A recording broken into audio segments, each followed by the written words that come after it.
Hey YouTube. So today we have a nice big box. It was delivered this morning. It is the Anycubic Mega Zero, which is probably the most entry-level FDM printer that Anycubic makes. It's been out for I think about 6 or 7 months now, and I decided to pick one up during their 5-year anniversary sale last week. I also got an Anycubic wash and curing station that has not yet arrived. We'll be reviewing that probably in the next week or two once it gets here. Hopefully it gets here in that amount of time. I've heard a lot of people having issues with delivery and delays. But yeah, so this is the Anycubic Mega Zero. Just a couple things I know about it ahead of time. There is no heated bed, just something to keep in mind. It's ideal for mainly PLA or TPU. It can have a heated bed added onto it at a later point in time, which I'm going to be doing. I'll make an upgrade video about that later. But for now, I'm just going to get it built and see how it works in its stock configuration. I do have a spare bed from my old ANET A8 laying around, so we're going to use that and then see what kind of firmware changes we have to make. As far as I know, that's all you have to do is just install it and then make the firmware changes. So like I said, that'll be a later video.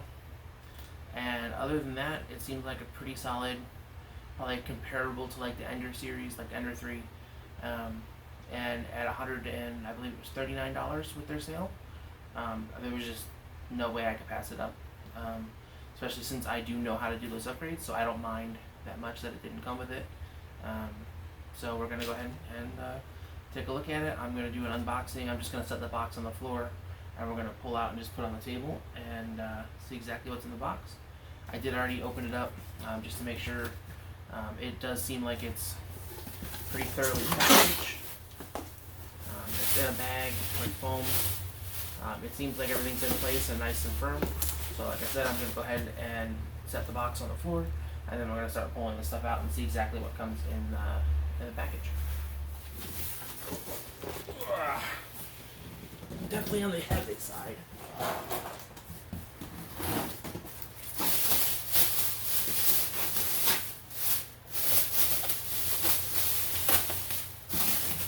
Out of the way, plastic. Alright, so we have instruction manual. Yes, first tray of foam, which appears to have the control. It has the QA test. The control box, if I get it out of here, here is the extruder gantry, already wired in and attached. So there's that part. Here's one of the frame members. It looks like, I would guess by looking at it, it's probably the top. Here we have a little toolkit, sample of PLA, so actually surprisingly decent looking flash drive, and then the USB. This does have a different USB than most of your 3D printers. This has, it looks like a micro USB type B, and then just a regular USB A.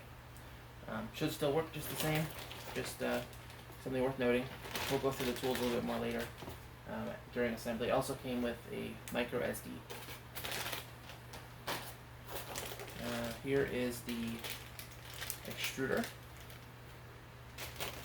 I was hearing that this is essentially a Titan clone. Looks very similar to the setup of like the Bondtech. It does look like it's dual gear, dual drive. Yes, so very similar to like a Titan or a Bondtech. I'm sure it'll work fine. It is a clone, so it's not going to be quite to the same quality standards. But my other two printers both have Bondtech clones on them, and they both work just fine. So there's that. Here's the NEMA 17 pancake, and then just a regular NEMA 17. This has the mount on it, so this is going to be for the Z-axis. Here is the Z screw rod. Power brick. Another difference with this printer is that it does not come with your standard power supply. This right here is just the main board and then the LCD screen. And then you have to have the power brick to plug into it. So there's that. Here is essentially the computer wire for it, for the power brick. It is right country, so that's nice. A little scraper that definitely fits in that bag. That's I'd say winner of Not My Job award right there. It's not finding a bigger bag, but that should still be fine nonetheless. We got our spool holder, and that looks like that's it in this first tray. On to the next one.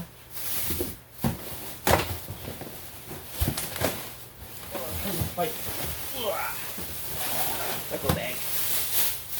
Let you. Alright, so here, packed in pretty nicely so it can't move. There we go, straight out. So here's 2 pieces of extrusion. I'm guessing these are the side rails of the frame. Pull this straight off. Toss it to the side, like yesterday's garbage. Pull these out. And it looks like all that's left on here is just the base of the printer. Right off the bat, I'm going to say I'm actually kind of impressed that they used 40/40 on the side rails here. I'm not able to flex anything. Seems pretty sturdy. A little bit of wobble is actually my desk. It's not perfectly flat. Seems to slide nicely. I kind of like either linear rails or the V rollers on the extrusion, but I had these just straight steel rods on my ANA A8, and it worked just fine. And then these actually have metal brackets, which I'm assuming should hold up even better. It does have a permanently attached, well, not, I mean it's adhesive, build tack like surface. We're probably going to leave that at least until we end up replacing the bed later on down the road. It does have the large, actually surprisingly easy to turn. I actually really like that. Leveling wheels to make it easy to level on the fly. That's how I prefer to do it anyway. I do a quick level and then I just level based on my first layer. Metal bracket holding the idler for the bed. It has slots in it, so it's adjustable, so you would just loosen them, pull it back or pull it forward, tighten it back down. So it seems easy enough. Not the most elegant solution of all, but if it works, it works. So yeah, so that seems like that's pretty much it. It looks like this should be a pretty fast assembly. So we're going to go ahead now and we're going to do a time lapse of the assembly. And then when it is all done, we'll see how everything works.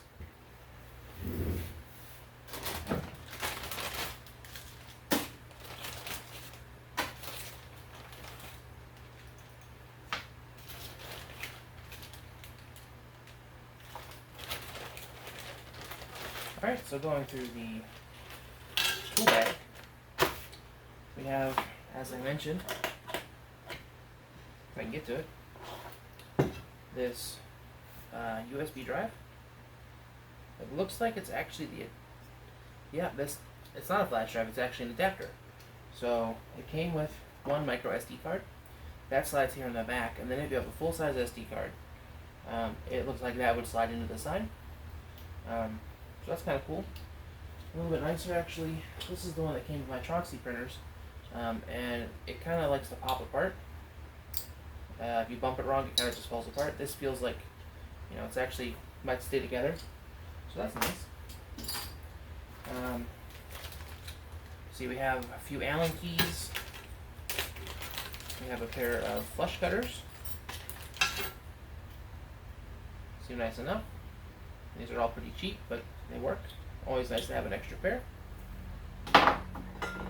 Extra pair. I have 2 more over there. Here's a couple wrenches or spanners. I'm guessing for adjusting idler wheels. We'll see later. And then, like I said, we have a few Allen keys right here. They are the ones with the nice rounded bottom, so you can get them in pretty easy at an angle. I do like those kind more. Let's see. this little baggie, what do we have behind door number 3? See? So we got a bag of bags. We win. We get a bag of bags. See, 3-piece of M3 by 38, as if that's not a random size. 2 M4 by 25s. 4 M5 by 25s. But 4 washers. I'm pretty sure that is going to be what I use. Actually, no, this is going to be for that. This is going to hold one of the gantries on. These are M5 by 45 with the washers. Those are going to hold these side rails on, I'm pretty sure. M4 by 16, 4 bolts. And then 1 T-nut with 2 M5 by 6 mil screws. Not exactly sure where those are going to go. Don't generally read the instructions anymore when I'm putting these things together, but if you need it, it's right here. If I find that I have extra screws and I can't figure out where they go, I'll come back to this later. So yeah, so now that's everything in the bag, other than, like I said, the USB cable and then the sample of filament. And this is an after-sale service card, which kind of looks like it was ran through the laundromat. It's far from straight, but nonetheless, I'm sure it'll give us great service. So yeah, so let's go ahead and get into the build.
Guys, we have it all together. Couple quick notes before we try to power it on. Only thing I really noticed as an issue with the build process was that the wires were a bit short coming off of here for both the Z limit switch and the Y limit switch. I had to have the wires rather taut to reach, which I'm not a fan of, so maybe in the future I'll go back in and extend the wires out a little bit. It does reach, nothing broke, but let's see if I can get you guys in there. Grab the camera real quick. I just want you to see, these are the wires right here, and you see how they're like bent down like that? Like I had to like borderline stretch them to get them in there. And then the same situation over here for the Z end stop. They're just, I can almost play guitar on that, it's so tight. So just a couple things to note. I'm going to go ahead in a minute, get the camera put back in place, and then we'll get it turned on and make sure everything fires up. And then we'll come back again to do a bed level and a test.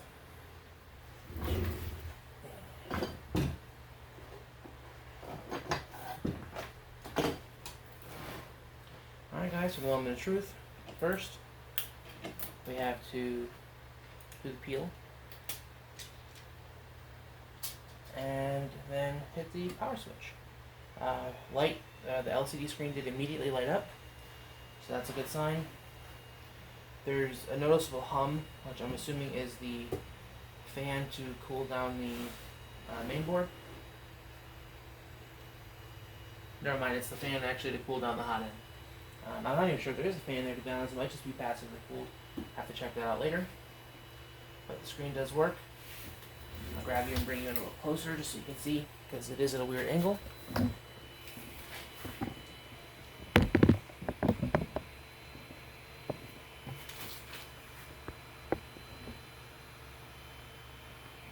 Actually, it's going to be kind of hard at that angle for you guys to even see it.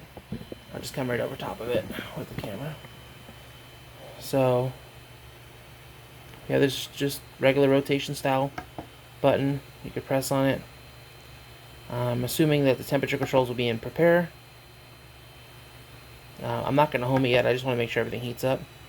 So yes, you hit preheat PLA, and the hot end does start to heat up. It is showing that that fan is on 100%. Okay, that's why I was going to say it's kind of odd the feed rate was at 91 minutes because I was playing with the dial earlier. Alright, so yeah, so we're going to go ahead, heat that up, and then we will do a bed level. And after that, we'll get our first print going. Alright, so now we're going to do a bed level, just a standard piece of printer paper. First thing I want to do is go into the screen, and you're going to home the printer, home all,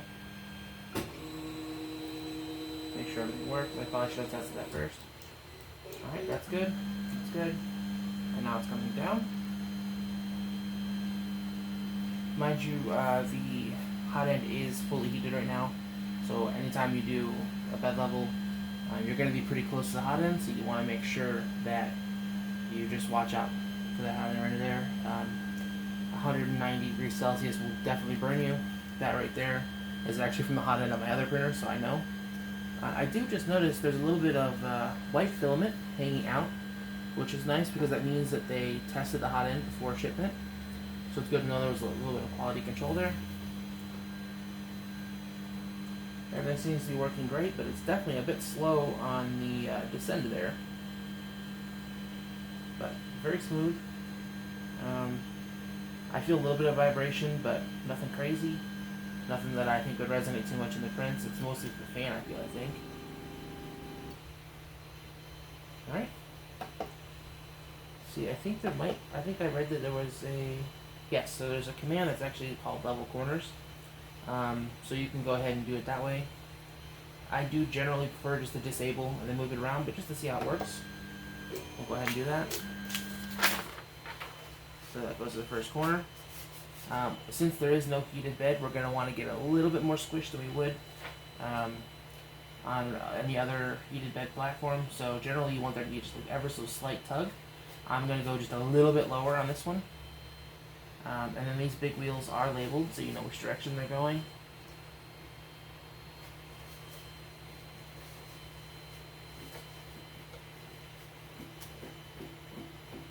It helps if you actually read them before you start turning them, though. Because I'm just over here turning blind because I can't actually see the words in here. There we go.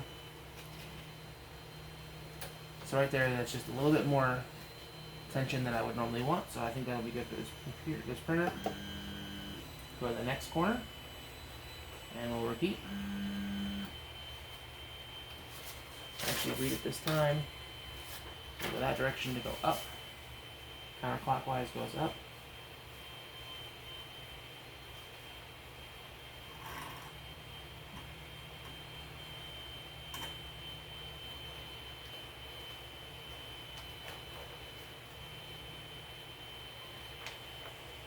All right. Again, just a little bit extra pull. That next corner. We might have to do this again and actually lower the limit switch, just because right there, like I got to the very edge of that screw. So if I end up bottoming out on too many of these and not having enough room to level it perfectly, then we'll have to go ahead and adjust that. It does look like there's plenty of room in this screw though, so it might just be that one corner. That's a good amount of drag, perfect. And then we'll go to the final corner. This one doesn't feel too far off. Yeah, there we go already. There's a decent amount of drag. And then we're going to go ahead and go back to the front one just to make sure that the other three didn't knock the first one out of whack. It does tend to do that. Yes, see now there's a little bit too much. So we're going to go down just a little bit. I feel like that's good right there. And then double check the neck corner. And we'll just probably go around 2 full times just to make sure we have a good first layer. I see this one too. So this one actually does have room now because I had to back it off. That should be good there.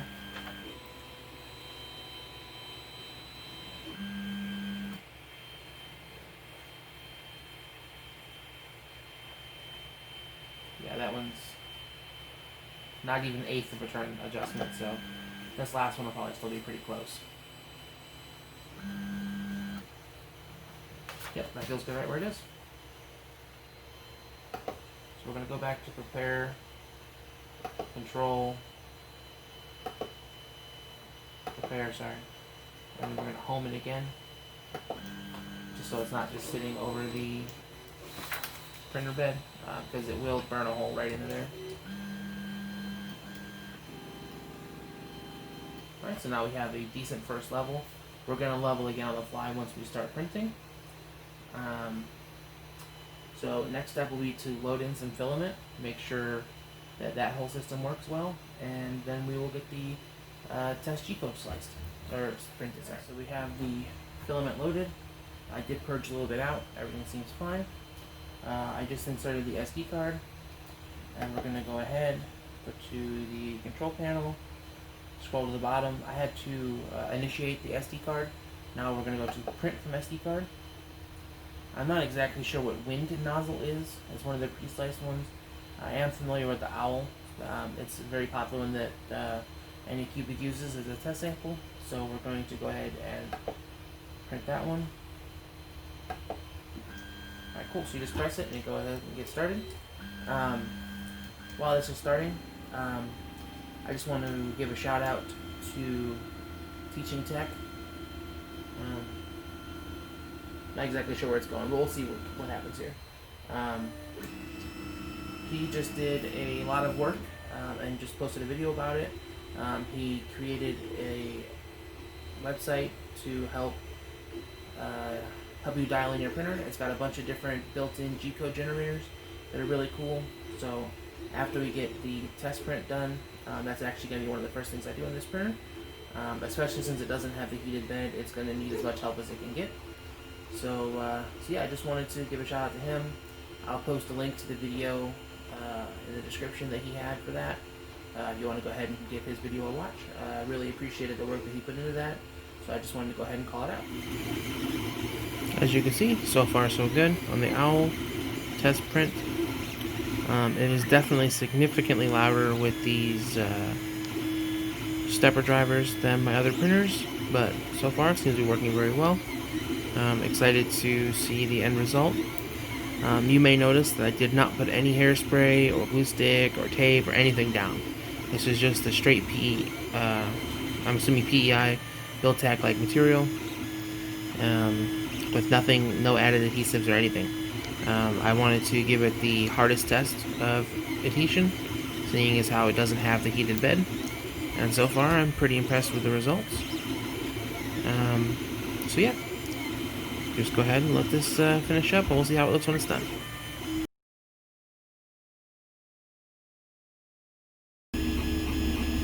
Here we are printing TPU at 45 millimeters a second, just as a test. This dual drive extruder seems to be able to handle it no problem, and I will probably try again at a higher speed if this one succeeds. You like your wrench Daddy made you, buddy? Isn't it the coolest? Yeah! Alright guys, so here are the test models that I printed on the Anycubic Mega Zero. We're going to start off with the iconic Benchy. I did this at 2x scale with just a generic rainbow filament. Overall, very happy with the way it looks. The only problem I would say I could find really with this, there's a little bit of a droop on the overhang up here, and then just these little dots. That's because I didn't realize that the seam was set to random. and the retraction isn't 100% dialed in yet at this point. And I prefer just to do a seam like straight down the back or something, but that's just not how this model got sliced. You can see the words on the bottom, you see the words on the license plate, and overall I think it looks pretty good. There is a little bit of salmon skin also. I don't know if you can see right up in here. For a $130 printer, very happy with that. Then I decided to try TPU. So I made this like little wrench for my son to play with. It's flexible. He can bite on it if he wants to, and doesn't have to worry about breaking it or breaking his teeth or something, because he is teething right now. So overall, again, I think this model came out great. It's a transparent TPU, again, another generic. I don't know if you notice a trend, I tend to order the cheap filaments, because the cheap filaments are still good filaments. You can see the gyroid infill right through it, but the lines are very smooth, very consistent. Top layer is really nice and smooth, just as clean as the bottom. So overall, very happy with that.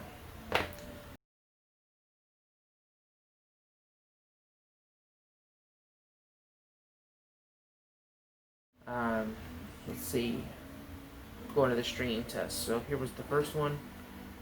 I was just testing, as I mentioned earlier, with Teaching Tech's link that he posted up in his recent video. These are the stringing tests that were generated, temperature test, and then the XYZ cube that were generated from his website. And I used the dial in the printer, and I think it all came out pretty good. I think it was 1 millimeter retraction all the way up to 6. It turned out that 6, in my opinion, was the best. 5 was also very close, and these are all at 40 millimeters per second. So you can see basically only strings on the first layer, and then tiny little wisps that you probably can't pick up on the next two, and then the top two look really good. This one, also very hard to tell. So this, with his slicer generator, it allows you to then choose the length, because I found that 6 was the best, and then I could adjust the speed. And this one I did 10, 20, 30, 40, 60, and I think that 40, which is where that one was, does still look the best, so that's what I ended up going with for the rest of the models. Here's the temp tower. It's only going to help so much because it's different per filament, but I just wanted to see how it worked. I was exploring with his website. I think this was 195, 200, 205, 210, 215. And for this particular filament, it seemed as though the lowest one, 195 to maybe 200, was the best. Just a good test to have. Now let's move on to the Core XY cube. Again, looks very nice. You grab the calipers, zero it out. It's 19.85 that direction, 19.97, and 19.94. So that's nothing to scoff at. A little bit of adjustment here and there, maybe 1 or 2 steps on the one direction, but a very good test. And that also came from Teaching Tech's new website. And then this was a very nice vase. I've always wanted to print this vase, and it came out pretty well. I was pushing the printer, and I was doing it at, I believe, 85 millimeters per second, just to see how it would happen, how it would work. And it came out okay, but there was definitely some weak points. And then my son found it. So I don't think that's gonna hold any flowers or water. But still, you can see that it's very, very smooth, nice detail. Where you can really see the speed issues causing weakness, other than the bottom, not being there, is if you look up at an angle. Not sure if the camera will pick it up, but like the undersides, those have holes, so it wouldn't have held water even if my son didn't get a hold of it. So, go quick. Trash. I missed the trash. It's a big trash can. I still missed it. Alright. Alright. This was actually the model that came on the printer. This was a sparkle black PLA that my wife bought me. I don't remember the brand, and it's all gone. I used the last of it after this. And it model printed very well. You can see, you know, it's got good detail, no issues, nice smooth layers. But this was pre-sliced at 195 Celsius, and this filament likes to be closer to 210. So, and also, I was worried about the adhesion. I didn't think it would stick well enough with it not being a heated bed. I was wrong. It stuck too well, actually, because I gave it a little extra squish to let it stick, and it stuck too well. So when I went to pop it off the bed, I just kind of pulled, and you know, you see what happened there. So still very happy with the print itself, but this is what promoted me to end up changing out to this removable, flexible, powder-coated, double-sided spring steel sheet. I'll put a link below for that as well if you wanted to add one for yourself. But you can notice right there, there's a little bit of a gouge, and that was me trying to get it off. And I ended up having to use a razor blade, which took off a big chunk, and I'll post a picture in a moment of the PEI sheet.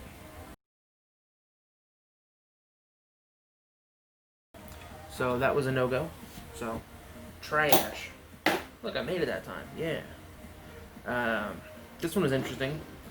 I was under the impression that it would only print PLA and TPU. I didn't do a whole lot, but I also tried a PETG that was in my maker box. I had a sample. This Octopus printed out very well. There was a tiny bit of curling on the edge of the tentacles, but it did print. And I think the only reason it even lifted there on this, and this is from this point on. This is on this sheet. At that point, it was. I put a little hairspray, and I didn't let it dry all the way, because I'm used to putting hairspray on my other printer, and then the heated bed makes it evaporate really fast. That didn't happen, so it actually made it lose a little bit of adhesion from it not being fully dry. And then again, came out really well. It's got a missing tentacle. This time my wife found it, and she dropped it, I guess, while she was cleaning the kitchen. So, but still very happy. A little bit of strings. But I don't have this printer dialed in for PETG because I didn't expect to be able to print it. And then again, this is the same filament. This print only failed because I ran out. It was, like I said, it was a sample, and I needed a little bit more. And then I do need to work on, if I'm going to print with PETG, the cooling and the overhangs just a little bit. Maybe slow it down or something, because the threads, like, I could start the screw. Maybe. Yeah, I could start it. But it's definitely a snug fit. And I was actually designing this. I moved my resin printer over to make room for this printer, and it's on a shelf, and I was just trying to make a little extra support for it. So I was just going to put PVC on this and then have an adjustable foot, just so I can adjust the level of support. But again, overall pretty happy. You can see it's nice and smooth lines.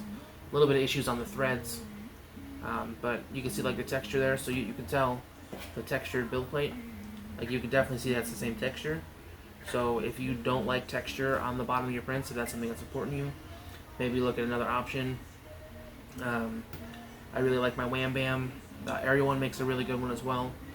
Just make sure that you get the 235 by 235, because even though this is advertised as a 220 printer, it actually is, the bed itself is 235. 220 is the workable value. These are all for a project you'll be seeing in the next couple weeks. I'm almost done designing everything. Not going to go too in-depth into what it is. This one, the print itself, looks pretty good. There are some issues like these strings and little boogers and a couple little lines here and there. And that's because I had support in each one of these cutouts. And I was trying to make it easier to remove the supports, so I put too much of a Z-gap. And the supports actually failed in all three. But I was actually really impressed with the printer. I let it go, I was curious, and it actually ended up recovering on each one. So that's why there's these couple extra strings. But I didn't have to waste, because by the time you get to that bottom window, this was, I think, a 14-hour print. So that's already 4 hours, or 4 or 5 hours I would have wasted if I would have restarted it. So I let it go, and I'm pretty happy with the result. I'll have to go in here with a deburring tool or whatever, maybe a little sandpaper, but overall, pretty happy. Again, it's got the texture from the build plate. This is also for the same project. Very happy with how this turned up. You can see by this point I have my seams aligned on this one as well. So, I mean, no real complaints here. It's pretty smooth layers. There's a teeny bit of layer inconsistency right there towards the top. I'm not sure if that's the printer or this filament. I'm not really in love with this filament either, but it did print pretty well with that printer. So, no complaints there. And it fits the project I'm working on very well. And then this little cone, also for the same project. I was actually really impressed. I think I threw it away. The supports, they just popped right out. And it's actually got a very nice, you can tell it was supported, but a pretty flat support interface up there where the interface was meeting with the actual model. So I'm very impressed with that. And then the sides are nice and smooth. I got my aligned seam. You can see the infill, which I don't mind. I think this is 2 or 3 shells. If you don't want to see the infill, just up the shells. For the project it is, I really don't care. I don't mind seeing it. So I left it how it is. I believe that's everything so far that I've printed. In a moment I'll show you my last project that's actually already attached to my shop wall. Alright, here's the last thing I printed on that printer. It's the start of my new charging station from my Ryobi 1 drill set. So I just printed these, screwed them up on the board, and now I have a place to put all my batteries. Just a quick shout out to Ryobi. Really love how these are going to be getting replaced with another Ryobi drill, but I love how the Ryobi 18-1, they all take the same battery. So I have this impact driver, I have a circular saw, I have a lawnmower, a weed whacker, and a leaf blower, and they all take the exact same batteries. So I think that's really great. And I'm going to be going back in the near future to get a couple more accessories. And that's why I have such a long board here, because I'm going to be printing 4 more of these battery holders to go over here. That way I'll have my 2 chargers and 8 batteries. 9th one there. So, yeah, so I'm pretty happy with those. Just go up close real quick so you can see. And this is with a really cheap off-brand, no-name PLA. Overall, very happy with these. There's a little bit of like a color variation, but I'm going to blame that on the filament, not the printer, because these are the only prints I saw that on, and that was the only prints that I used that really cheap filament with. So yeah, so like I said, really happy with that. Go ahead and wrap it up. Really happy with this printer so far. A lot more than I expected for $130, to be honest. Especially since all I had to do to make it like reliable was add this spring steel sheet. This one was $30, but you can find alternatives. You can get a piece of glass, whatever you want, something else. I don't really like the PEI stickers because they tear. If you have something that sticks too well and you have to try to pry it off, they tend to tear. So I was going to replace it anyway, and then it just happened to break, so I replaced it sooner. But for, like I was saying, for the price of the printer, being able to print PLA, TPU, and then with a little bit of dialing in, I could print PETG as well.